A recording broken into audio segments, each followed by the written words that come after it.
Hey everybody, welcome to the Mark Parham podcast. You can follow me online by just typing in Mark Parham podcast, and I should pop up on Spotify. Anyway, I'm looking at this whole, election in Canada. For Prime Minister, it's Mark Carney, and the conservative politician Pierre Poilievre. I forget his last name, but I forget how to pronounce his last name, but Pierre. Anyway, I think Mark Carney is going to win, and I'm not saying that because I support Mark Carney. I think a lot of his ideas are the reason why Canada's in the mess it's in right now. Mark Carney is into all this environmental stuff, and he's the one who came up with a lot of ideas and things for Justin Trudeau to implement. And so again, we've seen the results of that. And a lot of people in Canada are complaining about the economy there. So I think Mark Carney is a horrible, politician, whatever you want to call him. I think he's destroying Canada. But anyway, some of the folks that are conservative politicians in Canada need to start reaching out to podcasters and, just using, what do they call, quote unquote, the new media. There's folks on TikTok, there's people on YouTube, there's, podcasters, there's folks who are popular on Spotify. I think a lot of people that are conservatives in Canada need to reach out to those folks because this Pierre, and again, I don't want to say his last name because it's hard for me to pronounce, but he keeps on, just doing, media, in press in Canada and, talking to media in just legacy media channels and stuff like that. But it's just reach out to maybe somebody in their 20s that's very popular on TikTok, or reach out to some maybe American podcasters that could, get your audience to, people that normally wouldn't pay attention to you. And I think it was Patrick Bet-David was talking about this, but some of these, I think Pierre, he won't even reach out to any of the American podcasters.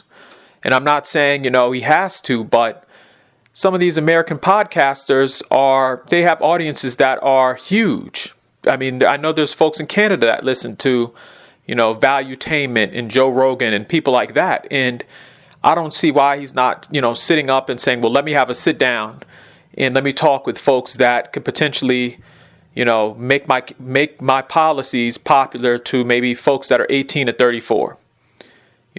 Trump did that. Trump, one thing, whether folks like Trump or not, Trump was smart. He said, let me go on Joe Rogan. Let me talk to some of these podcasters. Let me, get in touch with, the new generation, how young people are thinking. And again, Trump was a big legacy media person, but I guess someone got in his ear and said, you know what, you need to, try a different strategy. And he did. And look how it worked out. His Joe Rogan interview got his message out to a younger audience.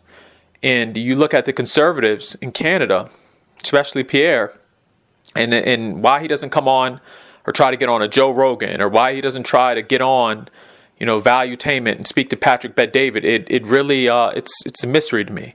And I think it's going to be one of the huge reasons why he loses this election. I want him to win. Again, as a person who's a Republican in America, I want this guy to win. I think, he has some good ideas for Canada, because you get Mark Carney in there, he's going to be Justin Trudeau 2.0. But again, it's just I wouldn't just say for Pierre, but some of these conservative politicians in Canada need to start hitting the podcast circuit, talk to, folks on TikTok. Believe it or not, these people have huge audiences that are, some of these folks are voters for the first time that could, take whatever you're trying to do to the next level. And I don't know why. It just, the way Pierre's running his campaign, I think he's going to lose. I don't want it to happen, but I think Pierre's going to lose. And I think, basically Canada's going to elect Mark Carney. I call him Justin Trudeau 2.0 because he's going to be putting in some of these environmental policies and just all this wacky stuff from the World Economic Forum, those type of things. And, it's very sad, but it's one of these things where Pierre and even some of the other conservatives can learn a lesson from Trump. I mean, everyone says, oh, well, Trump's this and Trump's that, but Trump does know how to campaign. Sometimes you have to switch things up and not always rely on legacy media all the time. I mean, it's good. Legacy media gets your message out to older folks, but those voters that are 18 to 34, some people that are voting for the first time, they're on their phones, they're scrolling, and they're reading stuff on their TikTok. I mean, they're listening to, or watching, my bad. They're watching videos on their TikTok. They're watching videos on YouTube. They're listening to podcasts on Spotify. Those are some of the people you need to reach. And, they can flip elections, believe it or not. So, again, I want Pierre to win, but I really, just looking at Canada and what's going on in the news, I think that Mark Carney is going to win the election, and I think he's going to be the next Prime Minister of Canada. It's sad, but, Pierre ran a horrible campaign. So, what do you expect? So in the comment section, let me know how you feel, and then also please subscribe to my YouTube channel. Thank you.